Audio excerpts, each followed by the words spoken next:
Side அடிக்கிறதும் love பண்றதும் ஆம்பளத்தனம் கிடையாது. ஒரு பொண்ணை முதல்ல ஒரு ஃப்ரெண்டா சக மனுஷியா பாக்குறது தான் உண்மையான ஆம்பளத்தனம்.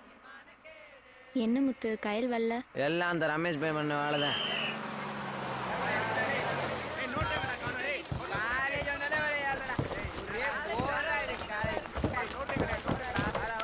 சீக்கிரம் இறங்க இறங்க இறங்க இறங்க இறங்க இறங்க. இவன் அதுக்கு மேல இருக்கான். இப்போ என்ன பண்றது? நீங்க போங்க, நான் கூட்டுறேன். ரைட் ரைட் போலாம்.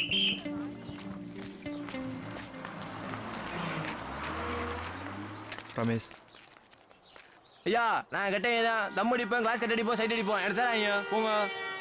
பெருசா வந்துட்டேன் அறிவு சொல்றது. அந்த பிள்ளை செய்யறதுலாம் சரி, நாங்கள் செய்யறதுதான் தப்பு. அப்படித்தானே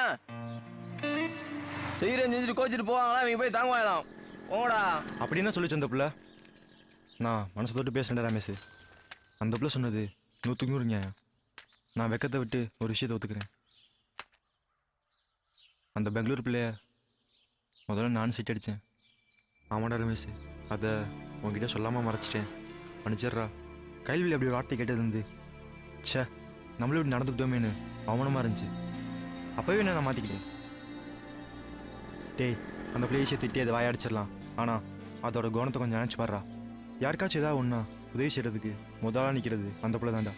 ஃப்ரெண்ட்ஷிப் நட்புக்காக உயிரை கொடுக்குற பிள்ளடா அது. அதை போய் அப்படி சொன்னா அது கோவம் வராதா? சொல்லு ரமேஷ். நமக்குள்ள நட்பு என்றைக்குமே நினச்சி நிற்கணும். நீ நினச்சனா 2 பேரும் பேசிக்கங்க. வா போலாம். ஒரு தம்மா போட்டு போவோம். இதை விட்டு தொலைய மாட்டாடா. வரேன்ப்பா. இதுவா வா கையில். முத்து ரமேஷ் அப்பா 2 பேரும் நல்லா இருக்கீங்களா? நல்லா இருக்கேன்ப்பா. நீ எப்படி பாருக்கீங்க? நல்லா இருக்கேன்பா. பாப்பா சொல்லிச்சு பள்ளிக்கூடத்துல படிச்சவங்க அப்படியே காலேஜ்லயே ஒன்னா சேர்ந்துருக்கீங்கன்னு. ஆமாப்பா. ரொம்ப சந்தோஷம். நல்லா ஒத்துமையா படிங்க. சரிங்கப்பா. நான் வரேம்மா. சரிப்பா. ஏன்பா அந்த பிள்ளைங்க இவ்வளோ தூரம் அடியில் வந்து விட்டுக்கிட்டு பஸ்ஸுலேயே அனுப்பலாம்ல? என்னப்பா இது புது பழக்கம்? நேற்று பஸ்லாம் வந்துச்சு. இல்லப்பா என்னாலதான் அது வீட்டு விட்டு கிளம்புறதுக்கு லேட் ஆயிருச்சு. அதுக்குள்ள பஸ்ஸும் போயிருச்சு. அதான் வரேன்ப்பா. சரிப்பா. முத்து வா போலாம். ஏய் இருடா போற. அச்சையா கையில் ப்ளீஸ் ஒரு நிமிஷத்துல வந்துடுவான். சரி விட்டு தோடா. ஒரு நாள் சிகரெட் குடிக்க அடி செத்து போயிட மாட்டேன்.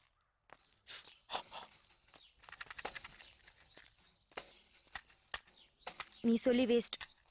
இதெல்லாம் திருந்தாத ஜென்மம். இந்த நேரத்தில் இதுவா? ஹலோ பிரதர்ஸ், தீப்தி இருக்குமா? ஏங்க கேக்குறாருல பதில சொல்லுங்க. ஏன் உங்களை கேட்கலையா? நீங்க சொல்லுங்க. அட சொல்லுங்கண்ணா. ஏங்க சொல்லுங்க. நீங்க சொல்ல மாட்டீங்களா? அட சொல்லுங்க அண்ணா. நீங்க சொல்ல மாட்டீங்களா? ஏங்க நீங்க சொல்லுங்க. நீங்க சொல்லுங்க. நீங்க சொல்லுங்க. அட, நீங்க சொல்லுங்கண்ணா. நீங்க சொல்லுங்க. இனிமேல் சீட்டே பிடிக்க மாட்டா. பெங்களூர்ல பொண்ணுங்க சிகரெட் அடிப்பாங்களாமே, அடிப்பா போலியா? பெங்களூர்ல பொண்ணுங்க பீர் அடிப்பாங்களாமே, அடிப்பா போலியா? எத்தனை பாய் ஃப்ரெண்ட்ஸ் உனக்கு? Yes Muthuselvan, first BA history 100 metres. தம்பி இங்க வா. நல்லா ஓடுற, ஆனால் ப்ராக்டிஸ் தான் கொஞ்சம் கம்மியாக இருக்கும் போல. ஆமாம் சார். இப்போ நீங்கள் எனக்கு சொல்லிக் கொடுத்ததெல்லாம் எங்கள் பள்ளிக்கூட பிடி மாஸ்டர் எனக்கு சொல்லிக் கொடுத்ததில்ல. நாங்களாம் சொல்லிவிடும். புரியுது. இப்போ ப்ராக்டிஸோட மதிப்பெண்ணை தெரிஞ்சுக்கிட்டல?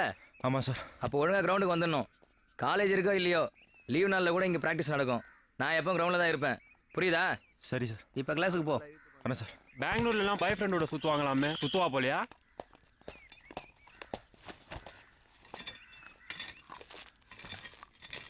பாவு ரமேஷ் அந்த புள்ள. அந்த புள்ள மாட்டினதுக்கு இது ஏன் இந்த குதி குதிக்குது நாரானே? அப்பா இப்பதான் 2 பேரும் ஒன்னா சேர்ந்துருக்கீங்க. மறுபடியும் சண்டே ஆரம்பிச்சிடாத ரமேஷ். என்ன கையல் பதட்டமாக இருக்க? இந்த பெங்களூர் பிள்ளை சீனியர் பிள்ளைய கட்டையா கொடுத்துட்டு இருக்காங்கடா. அதை பார்த்தோன்னே ஆத்தாக்கு சாமி வந்துருச்சு. நான் சும்மா நிக்கிற, வாய் திறந்து 4 வார்த்தை பேசலாம்ல. காலேஜ்ல ரேக்கிங் பண்ற சட்டப்படி தப்பு தானே முத்து? ஆமாம். அப்ப போய் அந்த புள்ளைய கூட்டு வரலன்னு சொன்னா ரமேஷ் என்னமோ பேசுறப்பல முத்து.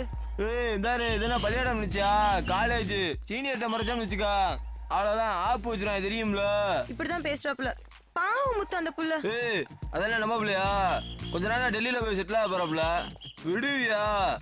என்ன இருந்தாலும் அந்த புள்ள நம்ம கிளாஸ் தானே. அதுக்காக அவன்கிட்ட சண்டை விட சொல்லியாக்கா? போகல. கொஞ்சம் இருங்க. நாராணி இங்க வா. என்ன முத்து? நான் சொல்ற மாதிரி சரியா? செய்றேன். கிட்ட வா. ம் சரி. என்ன பேசாம உம்முண்டே இருக்கா? நீ பேசலன்னா இங்க இருந்து போக முடியாது. Good morning sir. Good morning sir. ఏం శోభన నిన్న ఎక్కడెక్కడ ఎత్తికేది? ఎందుకు ఇక్కడ నిల్చున్నా? మీ నాయన దగ్గర నుంచి ఫోన్ వచ్చింది, రాపోదాం. தா பேசிட்டு இருக்கோம்ல, உன் பாடு வந்து கூப்பிட்டு போறா. என்ன சார் விஷயம்? இல்ல, நாங்க பேசிட்டு இருக்கோம்ல, அந்த புள்ள அது பாட்டுக்கு வந்துச்சு, அது பாட்டுக்கு பேசிச்சு, அது பாட்டுக்கு கூட்டிட்டு போகுது. ஏன் இப்படி பண்ண? ஓங்கி அடிச்சானா? எத்தனை தடவை சொல்லியிருக்கேன் லூஸ் தரமா பண்ணாதன்னு. போப்புல போய் மன்னிப்பு கேளு போ. అది కాదు. లేదు, వాళ్ళ నాయన దగ్గర నుంచి ఫోన్ వచ్చింది, అది அதை చెప్పేందుకే. தமிழ்லயே சொல்லி தொலைச்சிருக்கலாம்ல. தப்பா நினைச்சுக்காதீங்க, அவங்க 2 பேரும் சொந்தக்கார பிள்ளைங்க. அவங்க அப்பாட்ட இருந்து அவசரம்னு ஆஃபீஸ்க்கு ஃபோன் வந்திருக்கு சார். அதை சொல்லி கூட்டு போதான் வந்திருக்கு. அதை அவங்ககிட்ட சொல்ல தெரியாம முழிச்சு தெலுங்குல வளரி மன்னிச்சிருங்க சார். பரவாயில்ல பரவாயில்ல, கூட்டிட்டு போ சொல்லு. ரொம்ப தேங்க்ஸ் சார். வரேன் சார். கூப்பிட்டு போப்புல. Thanks sir. Thank you sir. Thanks sir. Thanks sir. Thanks sir. Telugu மாப்பிள்ள. அதான் அந்த பிள்ளை வாயை திறக்கலையோ. ஒருவேளை நாயுடா இருப்பாளோ? ஐயங்காரா இருப்பா மாப்பிள்ள. அவ என்ன ஜாதியோ மாப்பிள்ள, ஆக மொத்தம் சூப்பர் ஜாரி. அவகிட்ட போய் எப்படியா மாட்டீங்க? அவங்க நம்மள மாதிரி ஒண்ணா வந்திருந்தா மாட்டிருக்க மாட்டாப்ல, தனியா வந்திருப்பாப்ல. அதான் நான் வந்து அன்னைக்கே சாப்பிட கூப்பிடலான்னு சொன்னேன். இந்த கையில தான் வேணாம்ச்சு. அவங்க யார்கிட்டயும் பேசாம உம்முன்னு உட்காந்துட்டு இருந்தாங்க. அப்புறம் எப்படி நம்மளா போய் கூப்பிடுறது தான் வேணாம் சொல்லுச்சு. That's my mistake. அது ஏன் தப்பு தான். நான் அப்படி இருந்திருக்க கூடாது தான். ஆனாலும் என்னால பேச முடியல. ஏன்னா 1 மாசத்துக்கு முன்னாடி எங்க அம்மா கார் ஆக்சிடென்ட்ல என் கண்ணுக்கு முன்னாடி இறந்துட்டாங்க. அந்த அதிர்ச்சியில என்னால பெங்களூர்ல இருந்து படிக்க முடியல. நான் ஒரே பொண்ணு.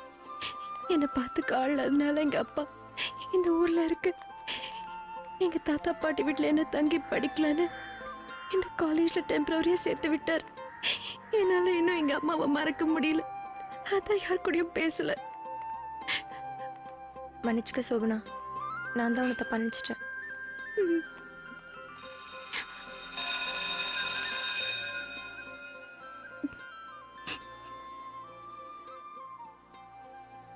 ரொம்ப கஷ்டமா தான் இருக்கு சோபனா. ஆனா அதையும் நினைச்சிட்டு இருந்தா மனசு ரொம்ப உடைஞ்சு போயிடும். இந்த உலகத்துல நீ மட்டும் இல்ல, எல்லாரும் ஒவ்வொரு பிரச்சனையோடு தான் வாழ்ந்துட்டு இருக்காங்க. தர்கானி முத்து, அவனுக்கும் உன்ன மாதிரி அம்மா கிடையாது. அம்மானா அவனுக்கு அவ்வளோ உசுறு. இவ பேர் சலீமா. அவங்க அப்பாவுக்கு நெஞ்சு வலி. பைபாஸ் சர்ஜரி ஆப்ரேஷன் பண்ணியும் கஷ்டப்பட்டுட்டு தான் இருக்காரு. ஐயனார் இருக்கானே, அவன் நல்லா படிக்கிற பையன். ஆனால் அவனை படிக்க வைக்க வசதி இல்லாமல் அவங்க வீட்டில் ரொம்ப கஷ்டப்பட்டுட்டு இருக்காங்க. வசதியான பையன் காமாட்சி, ஆனால் ரொம்ப வெகுளி. அதான் அவன் பிரச்சனையே. எல்லாரும் அவனை ரொம்ப ஈஸியாக ஏமாத்திடுவாங்க. இவ பேர் ஆதிலக்ஷ்மி. அவங்க அப்பா அம்மா விவசாயி கூலிங்க. தன்னை பெற்றவங்களை கடைசி வரைக்கும் வச்சு காப்பாற்றணுன்ற வைராகத்தோடு படிச்சுட்டு இருக்கா. ரொம்ப தைரியமான பொண்ணு. ஆல்பர்ட் இருக்கானே, அவன் ரொம்ப பாவம். அவனுக்கு பிரச்சனையே அவங்க அப்பா தான். தினமும் குடிச்சிட்டு வந்து வீட்டில் எல்லாரையும் அடிச்சுக்கிட்டே இருப்பார். இவ நாகராணி, அவளுக்கு என்ன பிரச்சனையோ அடிக்கடி வலிப்பு வரும். இவன் பேர் ரமேஷ். இவன் இங்கே தான் நல்லா சிரிச்சு பேசிகிட்டு இருக்கான். அவங்க அப்பாவுக்கு இவன் காலேஜ் வரதே பிடிக்கல. எப்போத்தாலும் அவனை வேலை வாங்கிட்டே இருப்பார். அவளையே என்னையும் எடுத்துக்க. எங்கள் அப்பாவுக்கு என்னோட சேர்த்து 5 பொண்ணுங்க, 2 அக்கா 2 தங்கச்சி. அவங்க ஊதுவத்தி தொழில் செஞ்சு என்னை படிக்க வைக்கிறாங்க. அந்த சின்ன வீட்டில் நாங்கள் 7 பேர் இருக்கோம். இப்படி எல்லாருக்கும் ஒரு பிரச்சனை இருந்தோம்.